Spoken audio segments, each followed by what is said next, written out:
Орта ғасырларда алхимиктер мүмкін емес болып көрінетін нәрсе жасауға тырысты.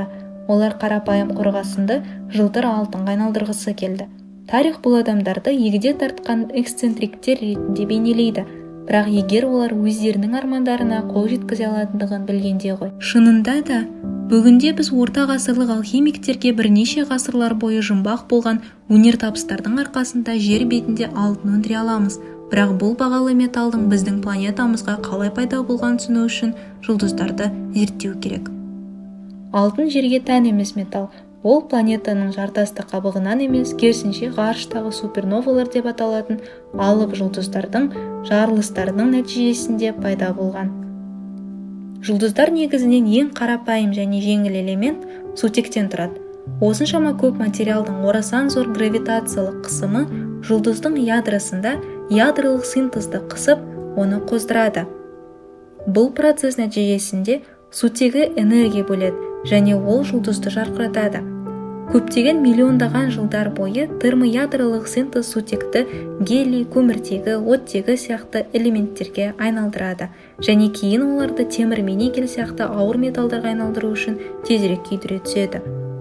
Алайда бұл кезде ядролық синтез бұдан былай жеткілікті энергия шығармайды және ядродағы қысым азаяды. Нәтижесінде сыртқы қабаттар орталыққа құлап, энергия деңгейі кенеттен түсуінен кері серпіліп, жұлдыз жарылып, супернованы құрайды. Құлаған жұлдыздың қысымы соншалық, субатомдық протондар мен электрондар ядрода күштеп біріктіріліп, нейтрондарды құрайды. Нейтрондардың өзіне тартқыш электр заряды жоқ болғандықтан, оларды темір тобының элементтері өзіне оңай қосып алады. Бірнеше нейтронды қосу күмістен алтынға және қорғасынан уранға дейін қалыпты жағдайда жұлдыз құра алмайтын ауыр элементтердің пайда болуына мүмкіндік береді. Сутегі гелийге миллион жылдар бойы айналса, суперновада ең ауыр элементтердің пайда болуы небәрі бірнеше секундта жүреді. Бірақ жарылыстан кейін алтынға не болады? Супернованың кеңейтілген соққы толқыны оның қарапайым сынықтарын жұлдыз аралық орта арқылы жылжытып, жаңа жұлдыздар мен планеталарға конденсацияланатын газ бен шаңның айнымалы бейін тудырады. Шамасы жер алтыны геометриялық белсенділіктің әсерінен жер қойнауында осылай пайда болған. Миллиардтаған жылдар өткен соң, біз қазір бұл бағалы металды жер астынан қазу арқылы аламыз. Бұл қымбат процесс. Алайда алтын сирек кездесетін болғандықтан ол әлі күнге дейін өндірілуде. Негізінде адамзат бүкіл тарихында өндірген барлық алтынды тек 3 олимпиадалық бассейнге сыйдыруға болады. Дегенмен бұл үлкен масса болады, өйткені алтын судан шамамен 20 есе тығыз. Сонымен, біз осы бағалы металды химиялық реакциялар арқылы өндіре аламыз ба?